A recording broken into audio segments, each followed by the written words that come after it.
front view, the perspective is almost identical to the original first sketch that was made. Little notable differences are there was a flare between the bubbles that was removed, and the nose was brought forward.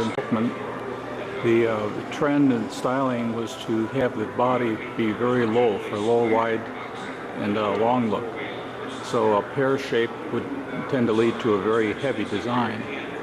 To offset that, I worked out the arrangement of the quad fins so that the upper fin assembly, in a sense, lifted some of the weight off of the body.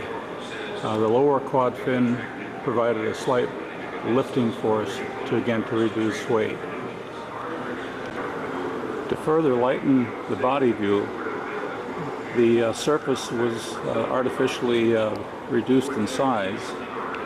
By carrying the body section at the passenger area, that gives the dominant effect of the mass. Coming out of the air scoop, there was a return down flange which picked up an additional ½ inch or so to lighten the vehicle.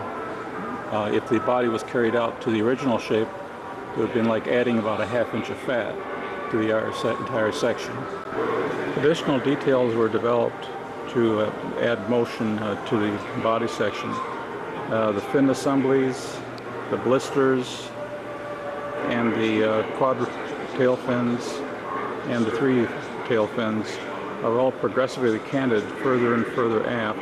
It's like a progression of falling dominoes, and this leads towards giving motion to the shape.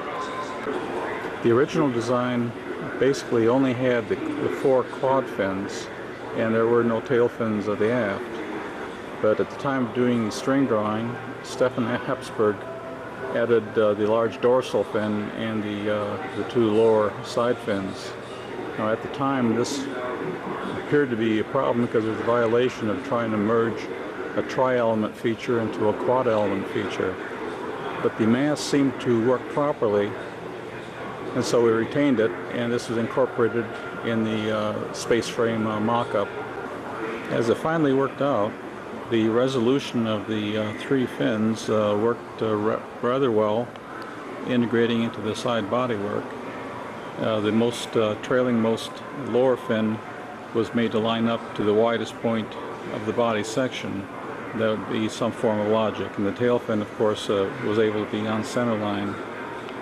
And then that resolved to working out the details and the blending from one detail to the other. At the time we were working it, you note that the rear wheel is actually larger than the front wheel.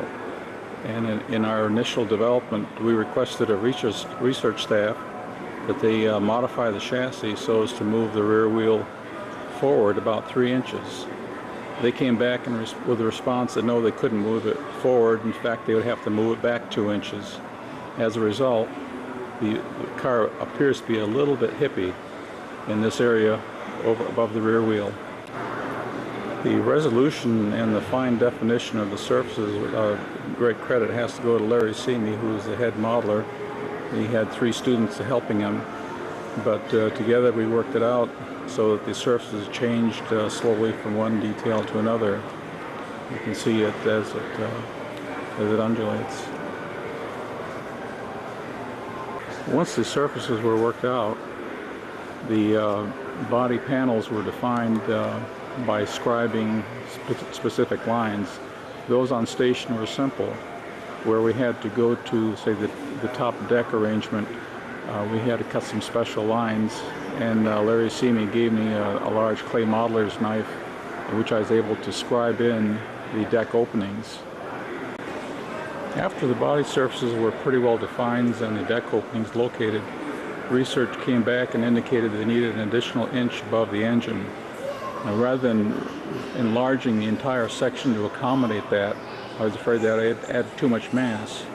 Therefore, I added the clearance necessary totally above the engine only, flaring from the deck opening itself. The engine exhausts were dumping out directly over the engine from the regenerative units, and for this we have 2 polished polished stainless steel exit ducts mounted directly on the engine, and they penetrate the body.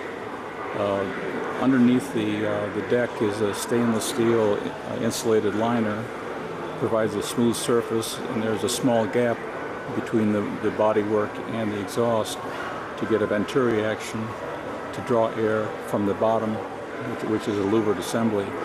Underneath the deck, on the right-hand side is the fuel tank, and on the left-hand side are the electronics and the relay switches, which are accessible from the other side fender.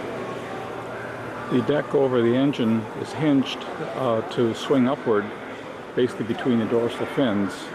Just after the dorsal fins is a secondary rear deck assembly, which hinges up to give access to the differential transmission, engine or transmission braking drum, and hydraulic systems and suspension. Immediately after that are the air brake systems, which are mounted one on each side of the dorsal fin and one at the lower assembly. Another view of the panel breakups. You can see the brake on the top side for the two panels. Actually, they open up scissor fashion. The lower panel is the hinges up and provides access to the relays. Immediately forward of the back panels, we have the passenger compartment. The doors are designed to swing upwards, a little bit Mercedes fashion, except the axis is skewed so as to lift the door upwards and forward. And you can notice that the blister is split on a bias, and you'll notice that is in a very slight canted plane to also match the progressive series of slant backs of the other fins.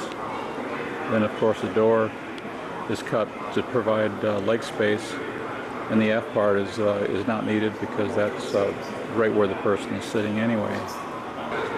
Immediately behind the passenger is the intake. And the intake is set so that air coming in from one side actually joins a fiberglass tunnel that bridges clear across to the opposite side. This whole duct is attached to the space frame box structure in such a manner that when the engine is located at the center, that the engine protrudes into the box forming an acoustical chamber to quiet it, and the air is basically supplied from these two sources through a connecting cross duct. In a little better view is the exhaust system. Each of these exhaust ducts penetrate the body surface to vent directly upwards. They're located essentially between the upper quad fins to keep people away from it. In fact, the temperature is reduced quite a bit after having gone through the regenerative drums, and I was able to actually hold my hand comfortably about 1.5 feet over the exhaust while it was at idle. Continuing forward, the bodywork was arranged so that the trailing arm suspension had a clean mount beneath it, and a small fin was added to give it clearance. Beneath the nose, there were two magnetic coils that were set up for automatic guidance of the steering system. Since the steering was a joystick controller device, all it took was electronic signals to steer it. So two magnetic coils would descend from the underside and pick up and sense a wire in the roadway, and that would provide the steering input to the vehicle. Forward nose assembly was actually one of the very first elastomeric urethane bumpers, one of the first ones to be actually used.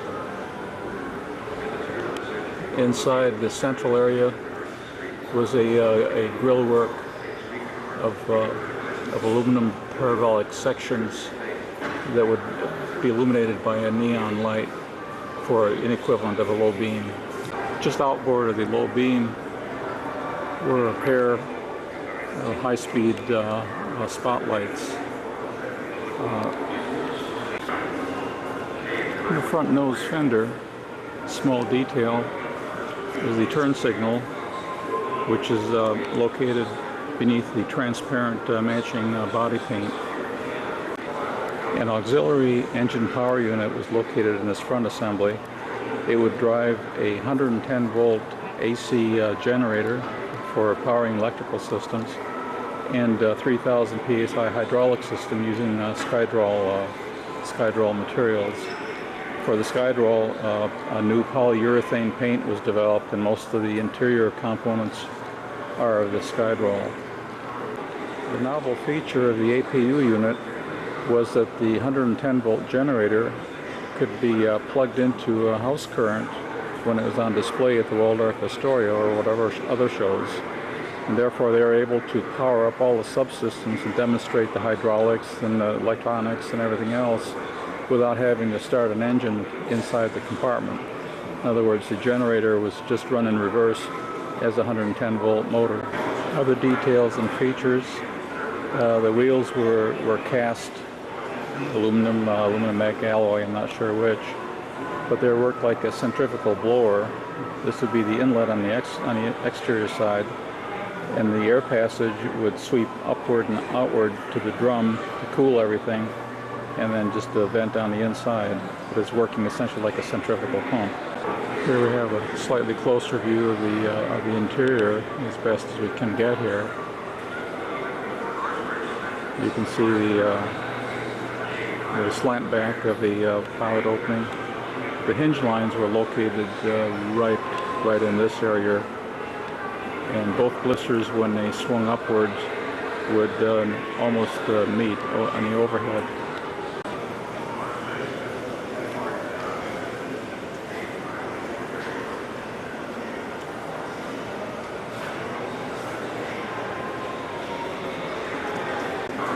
At this point, this pretty well wraps up this overview. This is a lunar vehicle that was built at GM-DRL shortly after I left.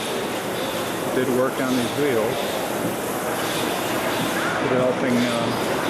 working on the wire support system, suspension, drive system.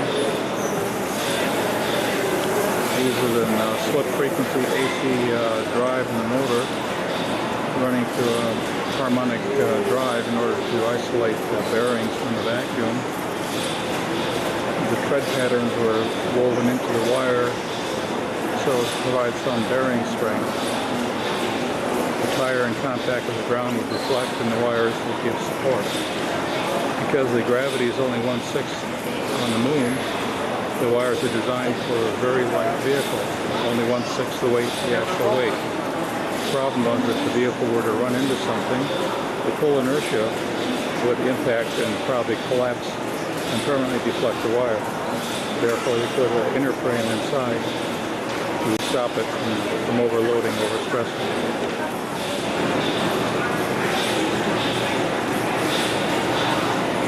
Here's the joystick controller that we picked up from the Firebird 3. A better view of the contact strips that are riveted into the wire structure, and they pantograph right along with the wire. The fenders were intended to keep dust from flying up on top of the electronics radiators, which are radiating in space. That would have caused overheating and caused them to return to their mission, complete their mission much shorter.